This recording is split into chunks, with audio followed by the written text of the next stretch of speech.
Bonded Tales. Talulot ng pag-ibig, maglakbay sa ibang dimensyon. Kabanata 1. Ang bulaklak ng pag-ibig. 4:00 ng hapon sa isang mayamang syudad, si Byron ay lumabas ng kanilang mansyon para magpalipas ng init ng ulo. Ang araw ay tila nag-aapoy sa taas, ngunit ang mas mainit na sitwasyon ay nagmumula sa loob ng kanilang tahanan. Narinig na naman niya ang walang habas na pag-aaway ng kanyang mga magulang.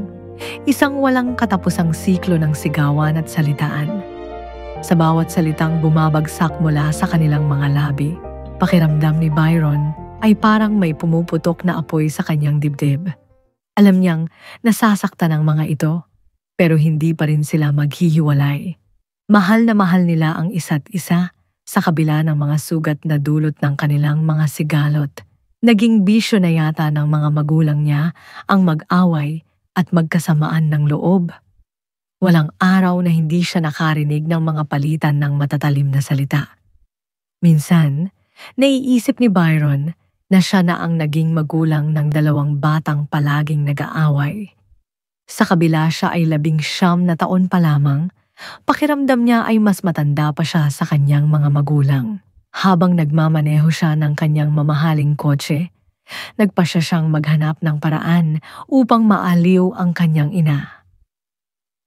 Bilhan ko si Mom ng bulaklak. Ang naisip niya, mawawala na ang init ng ulo niya, sabihin ko bigay ito ni Dad. Nakangiting nagmaneho siya patungo sa paborito niyang tindahan ng bulaklak. Ang kanyang isip ay puno ng pag-asa na ang simpleng regalo ay makakapagpasaya sa kanyang ina at sa kabila ng unos sa kanilang tahanan, may liwanag pa ring umaabot sa kanila. Habang nakatigil siya sa isang red light, naisip niya ang mga alaala ng kanyang pagkabata, ang mga ngiti ng kanyang ina habang binabati siya sa kanyang mga tagumpay, ang mga yakap mula sa kanyang ama sa mga panahong siya ay nalulumbay. Pero tila ang mga alaala ay nagiging malabo na, nahahadlangan ng mga sigaw at luhang bumabaha sa kanilang tahanan. At habang nagmamaneho siya pauwi, nag-iisip siya ng mga paraan kung paano maibabalik ang saya sa kanilang tahanan. Subalit sa gitna ng kanyang pagninilay, bigla na lang may isang malaking truck ang sumalpok sa kanyang sasakyan. Laking gulat ni Byron, ang kanyang puso ay tila huminto sa pagtibok.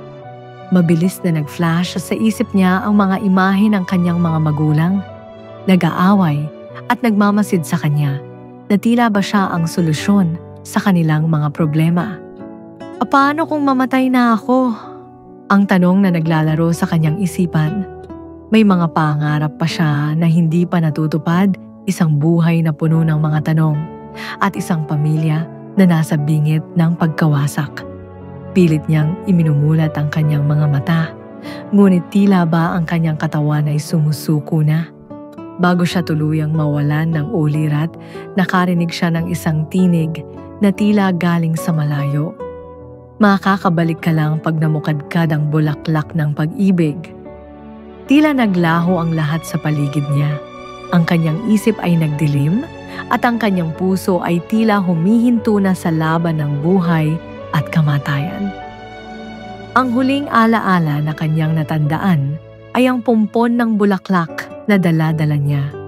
Umaasang makakapagbigay ng pag-asa sa relasyon kanyang ama at ina.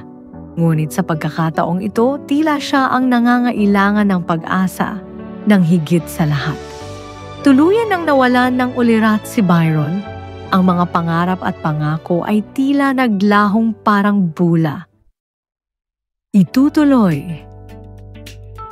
Sa susunod na kabanata, natagpuan ni Charity si Byron na duguan at walang malay sa isang bakanteng lote na nag-udyok sa kanya na tumawag ng tulong at samahan siya hanggang dumating ang ambulansya.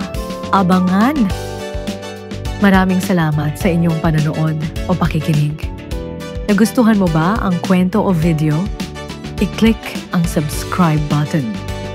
Pag nakaabot na ang Bonded Tales channel ng 500 subscribers ay i-re-release ko ang kasunod na kwentong ngunit sa audio format. Pero kung makaabot ang channel ng 1,000 subscriber sa loob ng 3 buwan, ay re-release ko ang kasunod na istorya nang may kasamang video ng susunod na kabanata. Muli ay maraming salamat at sana ay suportahan mo po ang channel na ito sa pamamagitan ng pag-subscribe, like o share dito lamang po sa Bonded Tales.